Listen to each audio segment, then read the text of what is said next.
This episode is sponsored by JDAQA Software Testing, your scalable solution for manual, automated, security, and performance testing. Check us out at jdaqa.com. And with that, let's get on with the show.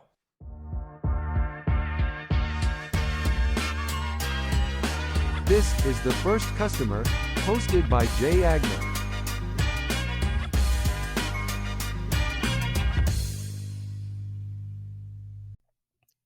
Hi, everyone. Welcome to the First Customer Podcast. Today's guest is the godfather of prospecting, the king of cold calls, the man you call when your sales pipeline runs dry, the only guy I know that could sell a mirror to a vampire, one of my favorite authors and thought leaders on planet Earth, Mr. Jeb Blount. Hello, sir. Hey, how are you doing? Nice to have, or nice to be, honestly. I was about to say nice to have you on my podcast. Nice to be on someone else's podcast. Thank you, Jay. Yeah, it's so great to have you. And I got to tell people, I'm on your marketing stuff. I'm a big fanatical prospecting fan. I got one of your marketing emails. And I said, look, this is Jeb at Sales Gravy. I said, I'm going to try emailing back just to see if, and sure enough, maybe 20 minutes later, you sent me back a yes, I'll be on the show. And I really appreciate it. And I know you're all over the place. Actually, I want to play F, Marry, Kill real quick if you're familiar with that game. F, Marry, Kill, JFK, LAX, or DFW. Which ones would you do? Oh, JFK, LAX, DFW, JFK, LAX. Okay. All right. Yeah. All right. Those are the ones. All right. We'll do that. All right. Well, I mentioned this before the show. You do a good job of being professional, Jeb Blount, and you don't have a lot of, too much visibility into the background of such a popular guy. And I don't even want to get into how you've managed to do that. But what I am interested in is, where did you grow up, and did that have an impact on you being this, sales machine slash entrepreneur slash kind of public speaker? Did anything where you grew up kind of impact that? I don't know if anything where I grew up impacted that. I grew up on a farm in the country in a little town called Harlem, Georgia. Went to a small high school. I can tell you that, as a public speaker, like in high school, I would always find a way to be the public speaker. So one of the things I did was I went to Model UN, for example, as a student, and I came back and they had the entire school there together, not a big school, but the entire school in the gym. And I gave an entire speech using a British accent talking about Model UN. So I would do things like that. And I was active at school. I was active on the yearbook. I was active in clubs and played sports. I played as many sports as I could possibly play. So, being out and being around people was normal. I was even on the quartet. So I was on the debate team. So I was always doing things like that. I think that growing up in a small town in a small school, and I was a small person, so I wasn't the biggest person out there. I was not the best athlete on any of the teams, although I did well. I had to fight constantly, to be relevant to, I guess, my peers. And sometimes I had just to fight because I was little and people would bully me, so I had to fight back. So I think I took a lot out of that, where I had like a chip on my shoulder coming out of grade school, middle school, going into high school, where I always felt like I had to prove something, or had to be better than everyone else. And so the only thing I could tell you that I brought out of it was I've just got this belief in myself that I'm not the smartest person in the world, because I'm not the best author in the world. I'm not the best trainer. I'm certainly not the best speaker. If you ever hear me on stage, I make up stuff. Literally, I'll make up words. I stumble over myself. I've never been the best at anything, but nobody will out hustle me. Nobody.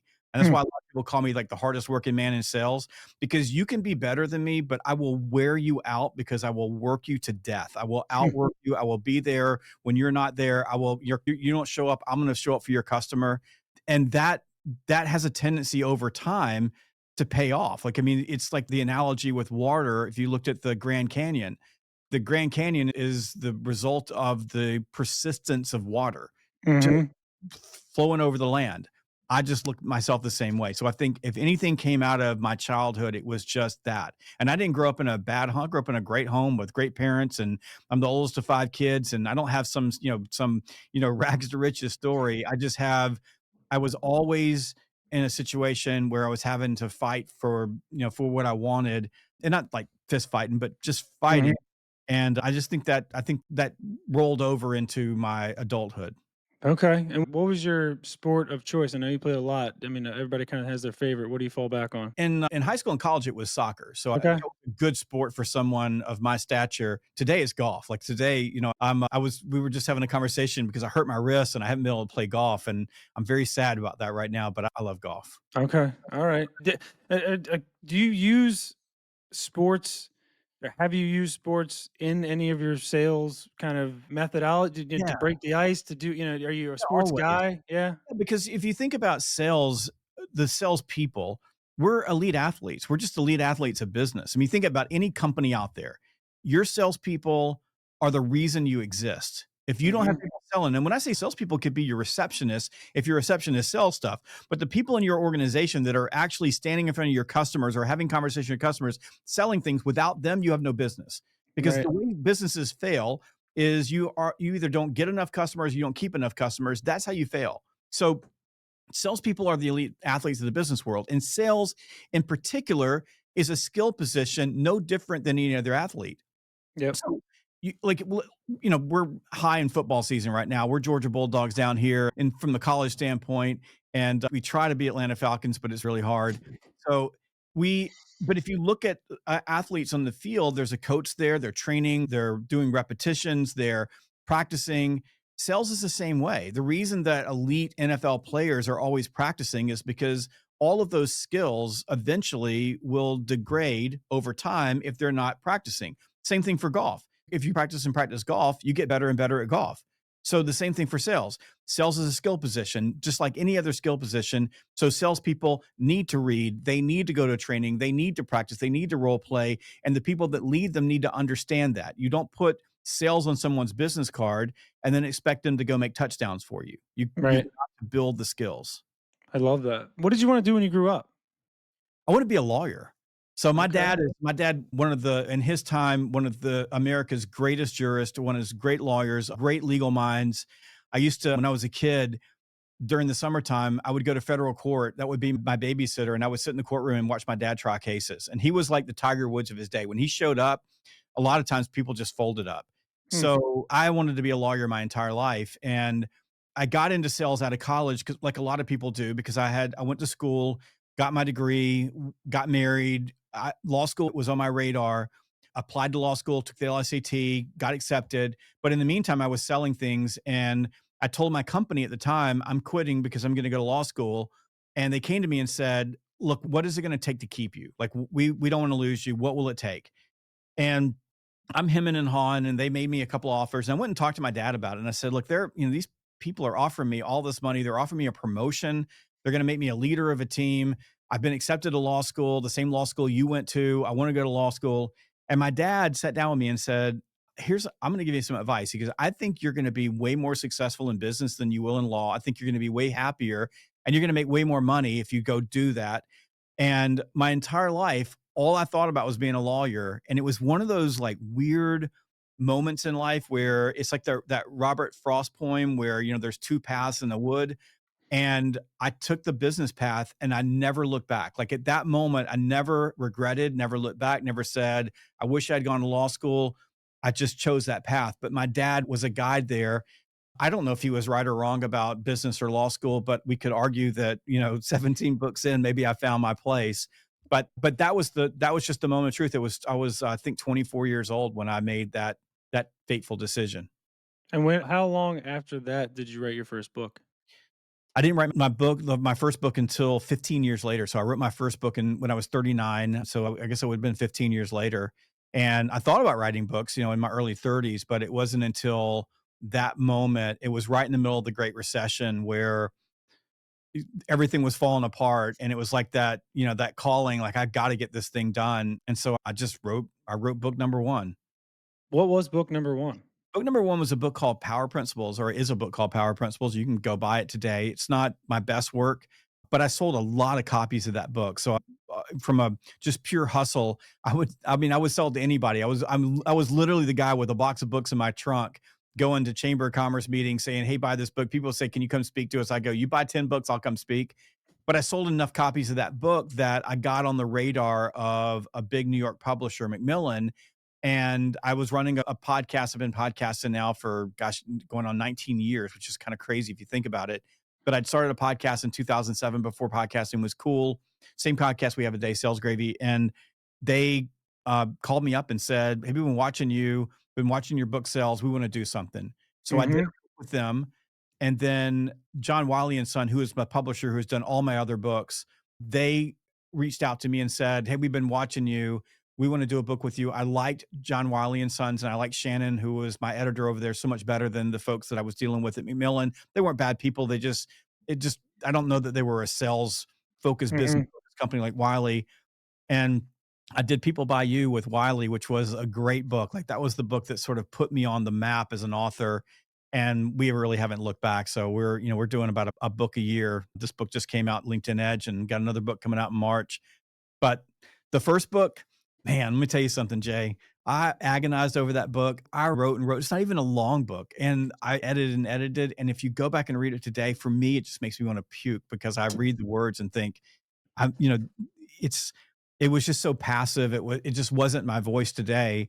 And it's a good lesson for people on, on any type of craft like writing. I'm not a great writer. I've never been a great writer, but I've done much of it now. I've written, in the neighborhood of around, 1.5 million words in books. You just get better at things over time. And that's, I think, for everybody who, if you're thinking about, for example, people ask me all the time writing a book, like what do I do? I go, write a book. Like you just got to go write, and you're going to have to put yourself out there, and, you'll look back 20 years later and go, that was terrible. But you had to get the first one out in order to make it go. No, I love that. So, did the book come first, or did sales gravy come first? The idea for the business, like, tell me the kind of how that Well, worked. all at the same time. So the idea for the book, you've seen the movie Rudy, right? So at the time, I was running a really large sales team for a Fortune 200 company, and I had sales meetings. The same people who hire me now to come keynote at their sales meetings, I had sales meetings, a sales kickoff meeting, and I hired Rudy to do what I do, to be my keynote speaker. And everybody loves Rudy, love the movie, and he's got this shtick. The movie comes on, and the whole crowd goes Rudy. And I was a speaker before him. It was my meeting, so I did this speech called Power Principles that I wrote out, and then I got the crowd going. Rudy, he goes up on stage, does his speech, and then when he's done, I'm in the back of the room, and he's walking the back of the room, and people are shaking his hands, and he comes up to me, and he puts his arms around me. He's shorter than I am, and I'm short, and he puts his arms around me, and he just says, "You need to do something with that."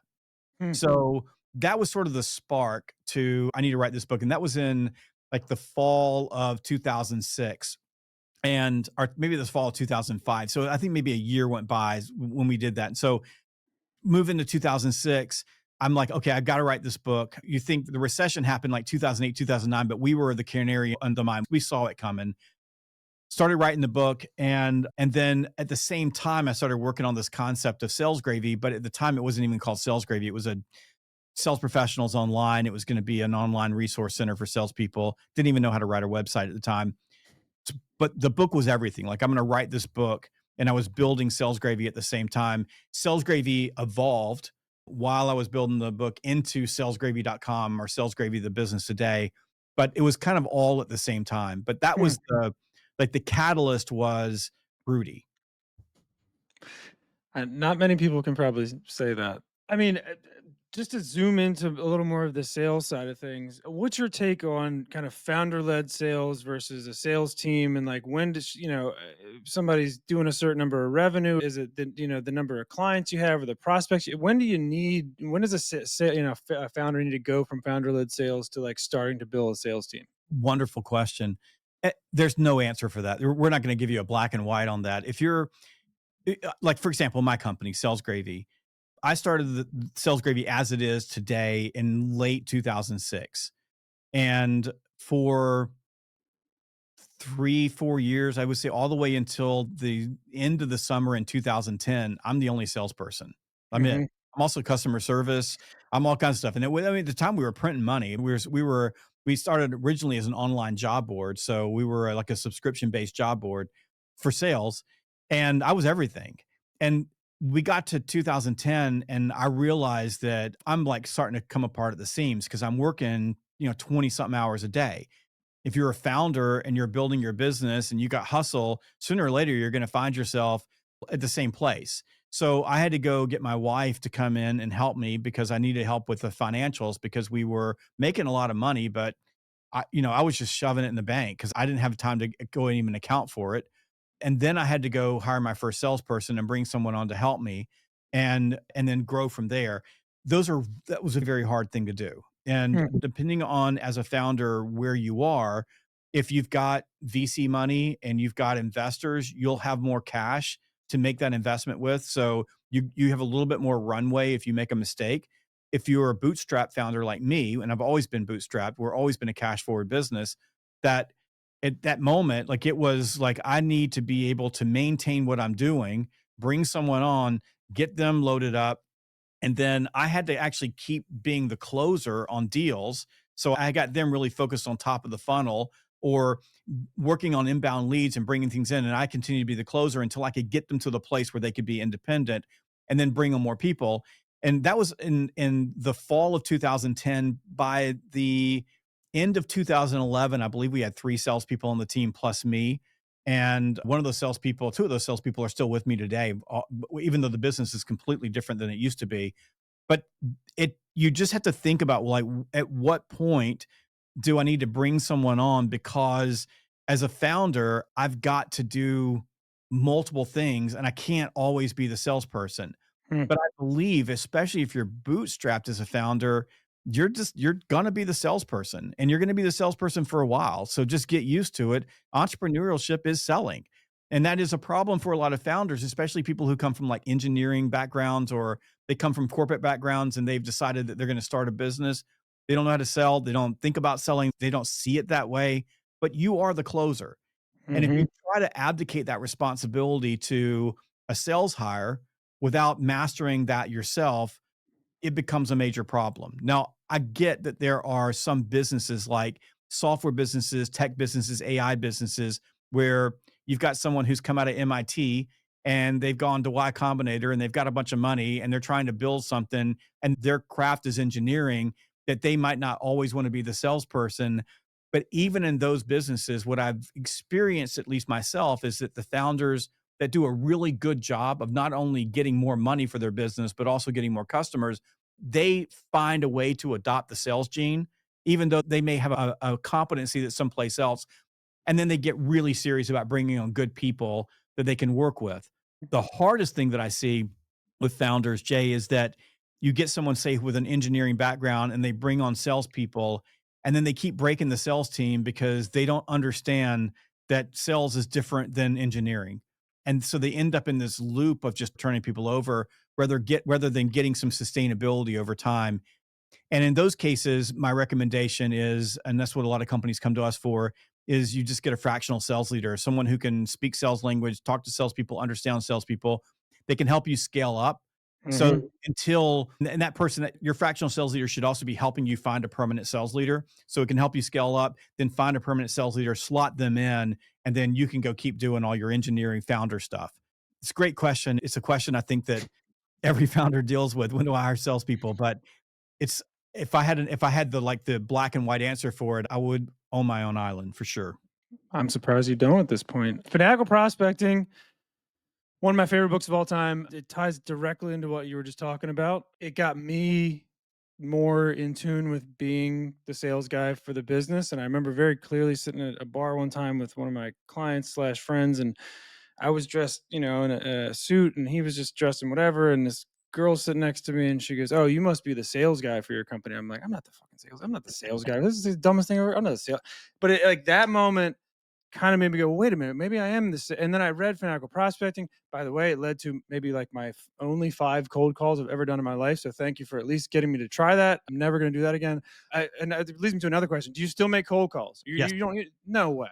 Yes. You're still Absolutely. making cold calls. Absolutely. To I do who?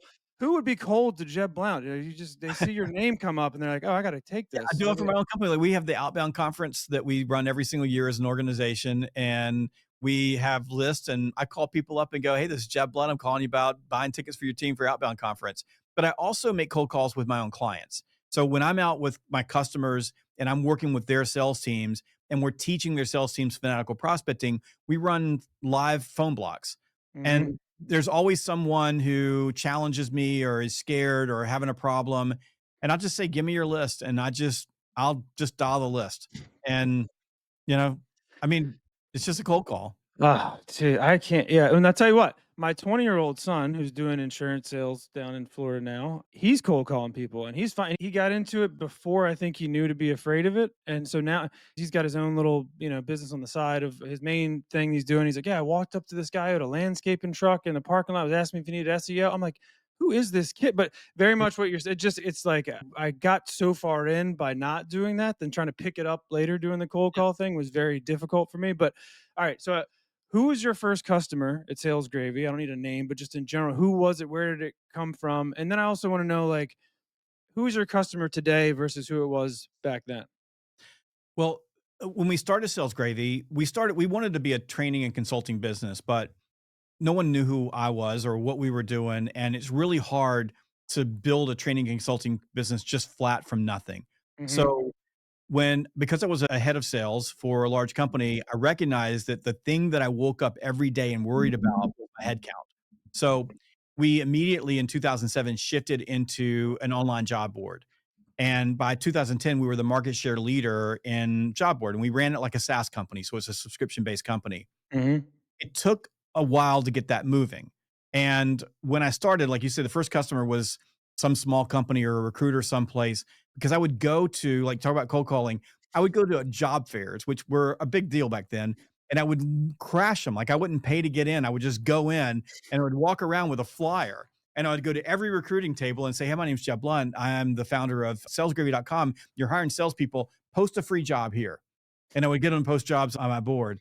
And what happened was I kept meeting people from ADP, and I had the recruiters, like individual recruiters would come on and just buy a subscription to post jobs on the job board.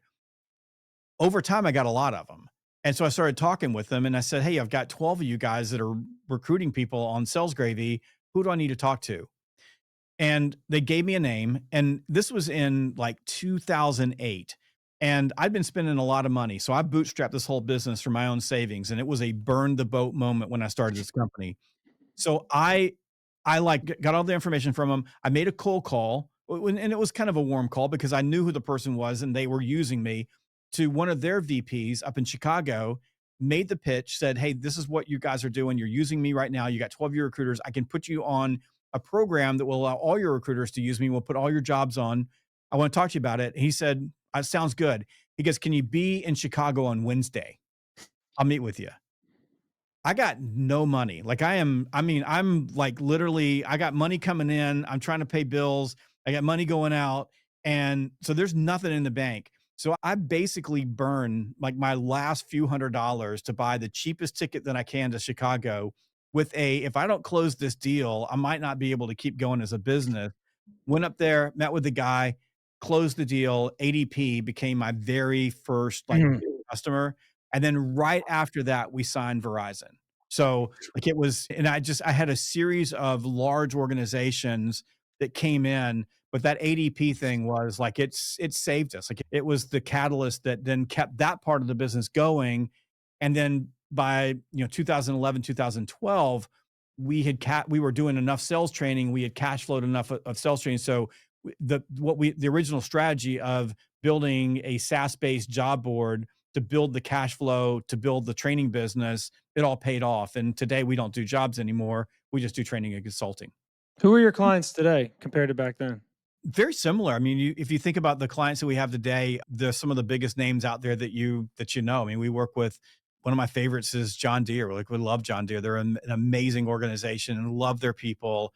So we work with them. I've got, Penske's one of my longest term customers, and I love that company dearly. Like they're family to me. When we started working on the training and consulting side of the business, they were one of our early customers that came on, and we work with their sales team. They're just amazing people. But if you take a look at those kind of customers, we've got software customers. You think about all of the major software companies, almost all of them are our clients at some level.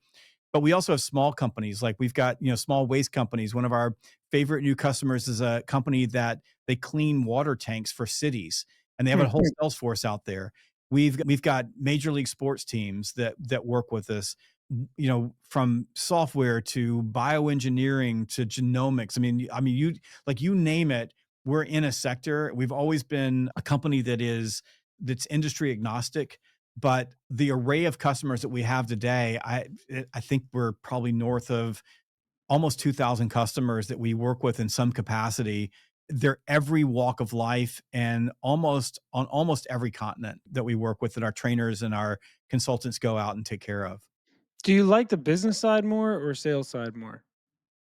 Do you like Oh, growing and building and all I the love things the that come with business it? side. I mean, I did this so, to answer that question, if you think about think about most sales trainers or sales training businesses. When we say most, 97, 98% of those businesses are one person who wrote one book or two books. They hung a shingle out and they're a sales trainer. And they have a small group of clients that they work with. It could be locally, it could be nationally. If they get lucky, they'll be doing keynotes. And so they're going out and most of their businesses showing up at sales kickoff meetings doing keynotes. That's what most businesses are. And by the way, it's the easiest business to run because you go out and do some keynotes. It's pretty lucrative. So you can make a pretty good living doing it. You're not going to get rich, but you'll make a good living. That's not me. From the very beginning, it's grow this business. So today we have 34 people on our team. We are continuing to grow. We're adding trainers. We're adding resources. We are leveraging AI where we can to accelerate our growth. And so we can take one person on our team and 10x that person if we can put enough agents around them. So I've always been a grower. And that's the biggest frustration as a founder who also sells and is a face of a business and is also going out and delivering keynotes and training and doing consulting for clients, because those are things that I'm really good at. And I'm the guy that write the book, and I'm the author that's writing a book every single year. There's always that balance of the fun and joy that I get working on the chessboard of the business. Like, how do we grow the business and how do we take it to the next level? And how do we go out and, and compete with the biggest names in our business?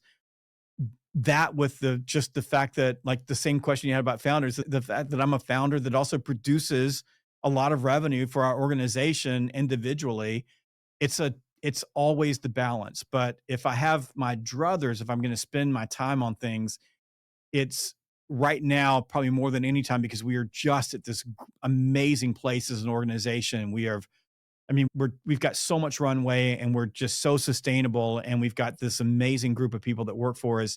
We're just at this place where we can make this leap that's not incremental, that's big. That's where I want to spend my time and effort, at least over the next couple of years. Love that. I tell people all the time, I love running a business almost as much as I love my kids. Like I love it's just like the constant challenge and team building, and the chessboard, I think, is a great way to put it. I do have one question, and this is a very selfish question because this is all about me. So I hired, sales consultant. I've done, I hired SDRs. I've done the didn't, I probably sunk 100 grand into it. Didn't really work because I didn't have the infrastructure in place for the SDRs to be successful. But what I'm wondering is, like, how do you guys really kind of right size the consultants that you put into a business, right? Because I would argue that, our sales consultant, which I thought was a good guy, and I think he did some good work, but he was from the enterprise space and we're in the agency space and working more with small business, and the messaging and just the Yeah. cadence and just the way that you talk to people and the way you engage and even the channels you go through, are completely different. And if you try to sell corporate big enterprise to SMB, you just look like a, another spam kind of, email LinkedIn guy. How do you guys right size fit the right consultant for the right size business and market? So it is an ongoing process for us. So as when we're like, for example, you think about our consultants or our fractional sales leaders or our trainers. So you're a business and you want to hire a company to come in and train your salespeople. Here's what you're hiring. You're hiring someone to come in and transform your culture, or to Mhm, impact your culture, or to infuse your culture with a new language or a new process. That's a big decision for people to make. mhm, And because culture is different. Like, you think about business, like we're working on business, culture is precious. So if you don't get the right person that is coming into your organization that's going to impact your culture positively, first of all, you're not going to get an ROI for the training because people won't adopt it, but it also could cause some damage. So when we bring a client in, everything that you said we're looking at, right? We're looking at who the client is. We ask this question all the time. What's the demographic of your sales organization? And the primary thing we're looking at is, do you have a bunch of young gun SDRs, or do you got a bunch of old veterans who've been around for a long time, or do you have some mixture of that? Do you have people, for example, who really didn't come from sales backgrounds? So I was personally working with a company because I'm really good at these type of engagements where none of their people who are in sales come from a sales background. They all come from healthcare backgrounds. So if you don't walk in and you handle them with kid gloves, like if you come in, gunning like fanatical prospecting down their throat, you're going to turn them all off. But if you come in and you're having a conversation with them about their mission and what's important to them and their why, then you can get them all to buy in. And now you're not like doing something that's going to hurt the culture. And by the way, they want more. So Mhm. that process of pairing the right person for the right culture, the right company, it is an art. It's also data, it's science, it's thinking through. We also have people who specialize in particular segments. So for example, Keith on my team works with all of our big name software clients because that's where he came from and he's really good at it and he understands how those businesses work. And Sarah on my team works with a lot of our, we call them blue collar, like, middle America companies that they got people out in the field and they're knocking on doors and they're in mud and they're out there just, they're closing, the old school way, just swing doors, go talk to people. She's brilliant at that. So we've got people that specialize in inside selling or you name it. That process matters. Now, if we build that bridge, Jay, so to the question that you asked, to like a sales organization, I'm a founder and I'm bringing in salespeople. Mhm. You just named actually one of the big mistakes that founders make. There's a salesperson. They got a great pedigree. They were working for, let's say you're a SaaS company. They were working for Microsoft. They're an account executive for Microsoft, maybe an enterprise account executive for Microsoft. You want to sell software to the same businesses that Microsoft is selling to. You hire this person and they fail almost every single time Mm. because they can't make the leap. Because when they were at Microsoft, all they had to do was call people up and say, "Hey, I'm from Microsoft." Right. And the people would meet with them, you know, Right. because they had the brand credibility of Microsoft. And by the way, if someone from Microsoft calls me, I'm probably going to meet with them. I mean, why not? They may know something I don't know, but they're calling, XYZ software company and the people are going, I don't know who you are. I don't know what it is. And they don't Mhm. have the ability to articulate to that person a reason why they should meet. And by the way, when they get there, they're so used to the brand name doing most of the selling for them that they don't understand how to, like in a green field, when you're trying to get people to, like you're trying to create demand, in the moment in a discovery call, they don't know how to do that. Right. So that for founders, if you're a small business, you've got to go find salespeople that can carry water for you and are willing to go do the hard work and hustle. And Mhm. almost never the pedigree that's going to do that for you. It's usually some misfit someplace who can't like make it anywhere else that shows up on your doorstep that really wants to grind like you do and like wants an opportunity and wants a chance. And they may not be the smartest person in the world or have the most world knowledge, most business acumen, but they're willing to get in your back pocket and learn every single thing from you and be loyal to you and grow with you. Those are the people that are going to make it. And Mhm. think about, for example, I've spent about $100,000 hiring salespeople. The thing about being a founder-led business and you're hiring people is you're gonna make mistakes and you're gonna make a lot of them and they're gonna be expensive.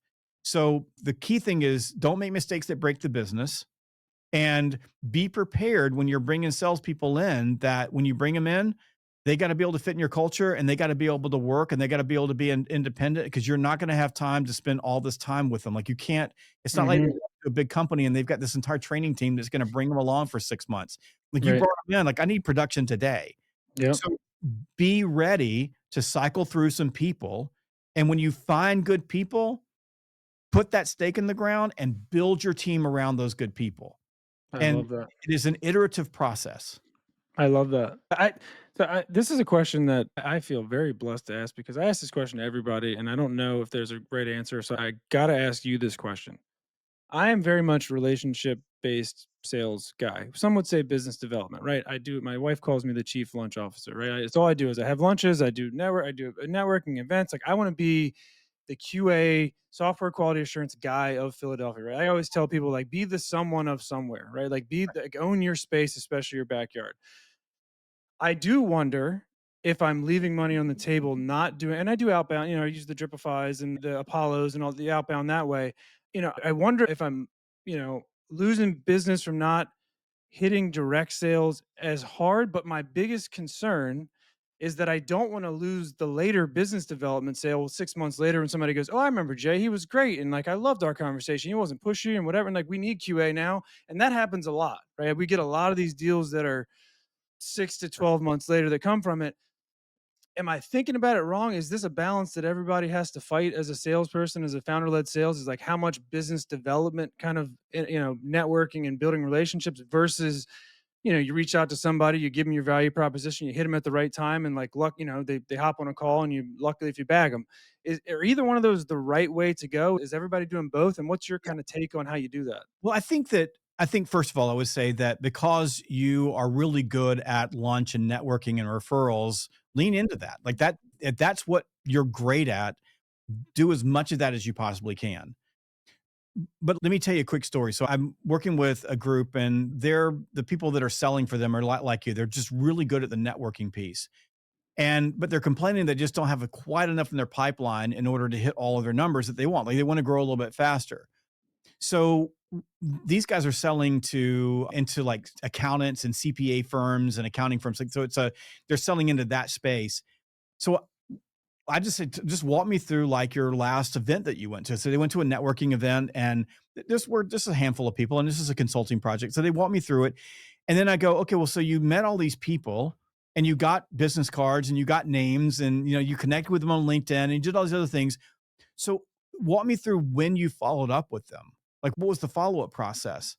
And I started getting things like, well, a couple of weeks later, I reached out to them, but they weren't really interested at the time. And every excuse in the book. It wasn't, hey, we met. I had an opportunity to say, hey, why don't we get together for lunch? And then I booked the lunch.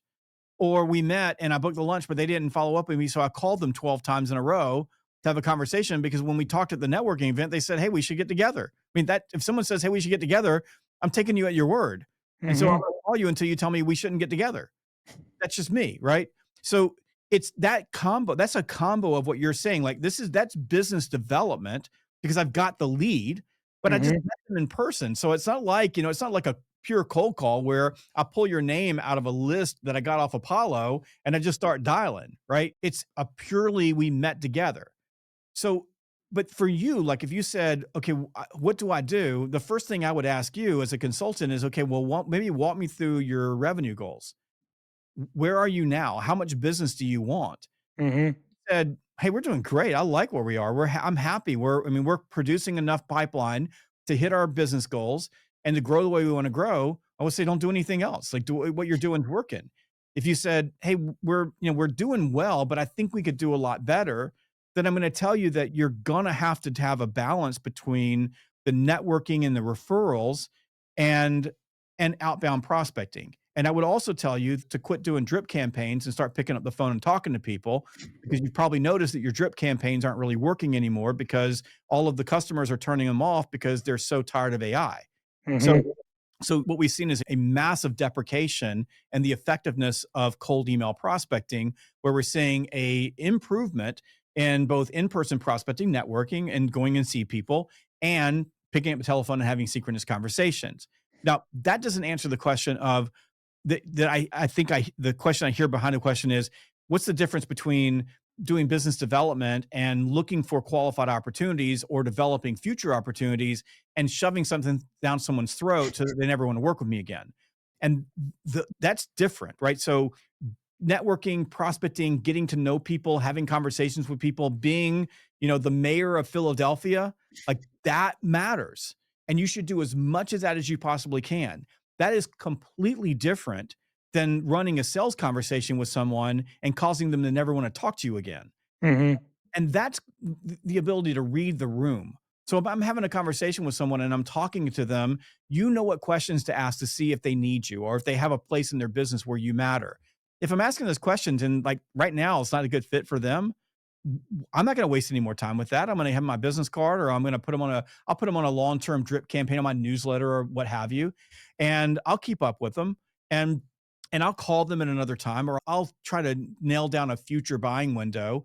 And then I'm going to cover that account over time. Like what I mean by account coverage is I've identified them as a business that's qualified to do business with me. Now's not the right time. You're in a defined geographic area in Philadelphia. So it's pretty easy. I know who all these folks are. And then I'm going to touch them on a regular basis in some meaningful way, even if that meaningful way is, hey, Jay, how you doing? Hadn't talked to you in a while. Want to see what's happening Mhm. in my business. And the right time will emerge. Because the truth is, right, it's not, am I networking or am I doing outbound or am I doing, whatever. It's how many people am I talking with? Because Mhm. in Philadelphia, you want to be the mayor of Philadelphia, the more people you talk with, the more you're going to sell.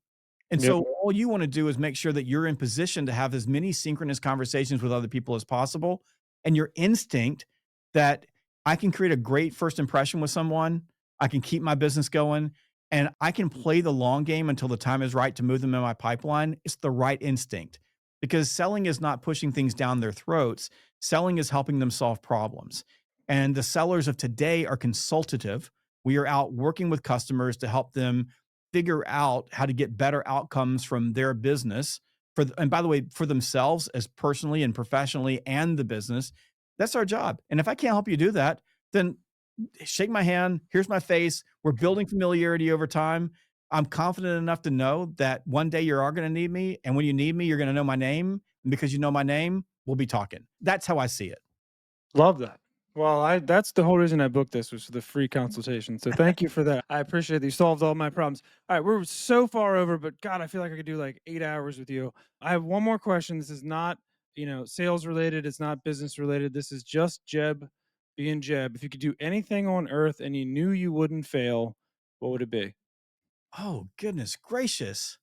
That's a hard question. That's a great question. Thank you. Oh, my goodness gracious. If I could do anything on earth and I knew I wouldn't fail, what would it be? That's my favorite stall tactic, by the way, is reading the question again. I like that. That's Yes. good. Keep it up. Yeah. Keep it up. It's fine. Take your time. Got all day. I would Oh, I knew I wouldn't fail. I would go try to qualify for the Champions Tour on the PGA. Oh, there it is. There it is. The golf tour. See, that's a great I love those answers because, like, that's just like a raw, like, I wanna be in a professional sports setting and do what these crazy athletes can do. So, well, Jeb, I would love to have you on again sometime. I feel like we have so much other stuff to talk about, but this was just fantastic. I can't thank you enough for being on. We didn't even get to talk about LinkedIn Edge. Plug the book real quick. I have it. I should have been the guy who like was like, "Hey, here's the LinkedIn book." I have it. It's literally coming tomorrow, so I'll have to find some way to send it to you and get it to sign it for me. I will do that Um, for you. but please tell us real quick before we go, what is the LinkedIn Edge? Thank you so much for the plug. This is a prospecting book. It's a pure prospecting book. So, and by the way, Jay, this is a book that you would love I'm gonna because read it. I in can't this wait. book, right? So, what you just asked about prospecting, we focus on two types of prospecting: fast prospecting and slow prospecting. So, fast prospecting is business development. It's interrupt people, engage them, and convert them into pipeline opportunities. And slow prospecting, which is running these long game sequences where we're building relationships and we're integrating ourselves into these companies and we're either identifying, anticipating, or creating future buying windows through our activity. And it's built on the LinkedIn platform, which is the largest self updating platform in business. And we walk you through all of these different ways in order to do both of those things. And a key point in this is that at the intersection, and this is a good lesson for our last conversation, at the intersection of this fast and slow prospecting, that's where you start making a lot of money. Hmm. And so this book helps you balance that. But this is first and foremost, it's a prospecting book. And if you like fanatical prospecting, this book is like, it just plugs right in like a puzzle piece into fanatical prospecting. It extends that. And there's brand new frameworks in here. There's new ways of thinking. It is not like a typical social selling book. It's not about how you go viral. This is super practical. Any business can use it, any salesperson can use it, but this book will help you make a lot more money. I'm telling you, and I genuinely mean this. I'm excited to read that book. I love the way that you lay stuff out. I love the fact that this is LinkedIn specific because I'm a very big believer, as you probably could guess, in LinkedIn conversations and building rapport that way. So it's available on Amazon. I know that because I just ordered it, and I think the audio book is coming out in a Yeah, couple months or audiobook something. will I be out saw. yeah, late December, audiobook will be out, and for the folks who are audiobook centric, this is one of those books where you really want to if you like audiobooks, and I do, And a lot of times I'll buy a book and the audiobook together. This Mhm. is when you want to buy either the digital copy or the hard copy with the audiobook, because it's not a some concept driven, hey, here's a concept. There's like, here's how you do this step by Mhm. step by step. So if you're listening to an audiobook, and I listen to audiobooks when I'm walking or driving, there's not a lot that you can do with that. I mean, you can listen to it and it's going to be super boring. So we're working on how right now how to arrange this audiobook so it doesn't bore people to death through those step by steps. But we'll reference the step by step. You're going to want to have at least hands on the hard copy so you can go back and mark those pages, because this book is going to be much more like a handbook. It's not a book that you read once and you put away. This thing's going to hang around on your desk where you're going to pick it up and go, hey, how do I do that again? Or how do I remember how to do this? I mean, there's like even some of the little just Easter eggs that you find in LinkedIn. You're not going to remember how to find those things the first time through. You're going to want to mark the page. So I would say if you want the audiobook, buy this book now, then go get the audiobook. And it's my way of doing things. I mostly buy audiobooks and the hardcover at the same time, usually the Kindle copy, so I can follow along. I'll be doing both for sure. Well, Jeb, you did not disappoint, my friend. Fantastic as always. We wish you the best of luck with the book. I'll be reading it. I will be telling everybody that will listen to read it. And we thank you being on, and let's talk to you again soon. All right, Jeb. Thank you, buddy. Sure. Thank you, See you, man. Jay. See you, man.